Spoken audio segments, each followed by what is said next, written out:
Hi, I M പൂജ. ഞാനൊരു self thought ആർട്ടിസ്റ്റാണ്. പക്ഷേ ഇപ്പോൾ കുറേ കാലമായിട്ട് എനിക്ക് വരയ്ക്കാനായിട്ട് തോന്നാറില്ല. എല്ലാ ആർട്ടിസ്റ്റുകളും ഫേസ് ചെയ്യുന്ന ഒരു സിറ്റുവേഷനാണ് ആർട്ട് ബ്ലോക്ക്. അപ്പോൾ ഈ ഒരു ആർട്ട് ബ്ലോക്ക് നമ്മൾ ഒന്ന് കടന്നു വരാൻ വേണ്ടിയിട്ട് ചെയ്യാൻ പറ്റുന്ന കുറേ സിമ്പിൾ എക്സസൈസസ് ഉണ്ട്. ഞാനതിൽ ചെയ്യാറുള്ളത് മെയിനായിട്ട് സ്കെച്ച് ബുക്കിൽ അല്ലെങ്കിൽ ഒരു പേപ്പർ എടുത്തിട്ട് എന്തെങ്കിലും റാൻഡമായിട്ടുള്ള സ്കെച്ചസ്, ഈസി ആയിട്ടുള്ള സ്കെച്ചസ് എടുത്ത് അതുപോലെ തന്നെ മാക്സിമം നോക്കി വരയ്ക്കുക, അല്ലെങ്കിൽ എൻ്റേതായ രീതിയിൽ മോഡിഫൈ ചെയ്ത് വരയ്ക്കുക എന്നുള്ളതാണ്. എനിക്കിഷ്ടമുള്ള എന്തെങ്കിലും ഒരു ടോപ്പിക്ക് ബേസ് ചെയ്തിട്ടുള്ള സാധനങ്ങളാണെങ്കിൽ മാക്സിമം വരയ്ക്കാൻ നോക്കുക. എനിക്ക് ഫ്ലവേഴ്സ് ഭയങ്കര ഇഷ്ടമാണ്. അപ്പം ഞാൻ വെറുതെ ഫ്ലവേഴ്സാണ് വരയ്ക്കുന്നത്.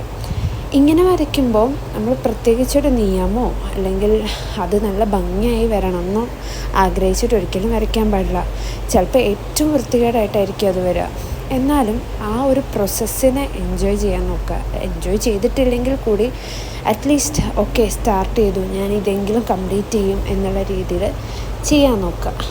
അങ്ങനെ ചെയ്യുമ്പോൾ അതിൽ പെർഫെക്ഷൻ നോക്കുന്നതിന് പകരം നമ്മൾ ആ ഒരു പ്രോസസ്സിലേക്ക് ഇൻവോൾവ് ആവുന്ന സമയത്ത് പതുക്കെ നമുക്ക് ബാക്ക് ഓൺ ട്രാക്ക് ആവാനായിട്ട് ഹെൽപ്പ് ചെയ്യും. അപ്പോൾ ഞാൻ ഈ ഒരു രീതിയിലാണ് എൻ്റെ ആർട്ട് ബ്ലോക്കിനെ മാനേജ് ചെയ്യാറ്. നിങ്ങൾ ഡീൽ ചെയ്യാറ് എങ്ങനെയാണ്?